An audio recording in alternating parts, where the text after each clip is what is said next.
Hello guys, ഇന്ന് അല്പം energy കിട്ടിയപ്പോൾ വിചാരിച്ചു പാചകത്തിലേക്ക് കിടക്കാം. ബായോ. ആദ്യം തന്നെ നമുക്ക് മത്തങ്ങക്കറിക്ക് വേണ്ടിയുള്ള സാധനങ്ങളൊക്കെ ചെയ്യാം. ഈ അരിഞ്ഞു വെച്ച മത്തങ്ങയെല്ലാം എടുത്ത് വാരി വലിച്ച് കുക്കറിനകത്തോട്ട് കുറച്ച് വെള്ളമൊക്കെ ഇട്ടിട്ട് ഒരു വിസിലൊക്കെ അടിക്കുക. ആ സമയം കൊണ്ട് നമുക്ക് കുറച്ച് സവാള എടുത്ത് അരിയാം. ഈ സമയത്ത് കോക്കനട്ട് വാട്ടർ കുടിക്കുന്നത് വളരെ നല്ലതാണെന്ന് ഞാൻ കേട്ടിട്ടുണ്ട്. ഇനി കുറച്ച് കോവയ്ക്ക അരിയുക, പിന്നെ സവാള, തേങ്ങാപ്പീര, പച്ചമുളക്, മഞ്ഞൾപ്പൊടി, ഉപ്പ് എല്ലാം കൂടി ഞെടി പിടിച്ച് അടച്ച് വെച്ചങ്ങ് വേവിക്കുക.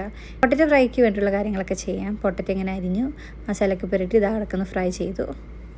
അങ്ങനെ നമ്മുടെ മത്തങ്ങക്കറിയായി, പൊട്ടറ്റോ ഫ്രൈ ആയി, കോവയ്ക്ക തോരനായി. ഇനിയാണ് അടുത്ത പണി. ഉള്ള പാത്രം എല്ലാം ഡിഷ് വാഷിനകത്തോട് കയറ്റുക, പിന്നെ കഴുകുക, ഇവിടെ എല്ലാം തുടയ്ക്കുക, തൂത്തു വാരുക, വാരിക്കോരി എടുക്കുക. അയ്യോ, എൻ്റെ നടുവൊടിഞ്ഞു. കൊച്ചിപ്പൊരു കിക്കും തന്നു എൻ്റെ മാതാവേ. ഇനിയിപ്പം തലേന്നത്തെ കുറച്ച് ലെഫ്റ്റ് ഓവറുണ്ട്, അത് കഴിച്ചങ്ങ് തീർക്കുക. അപ്പം അത്രയേ ഉള്ളൂ ഗൈസ്, ബായ്.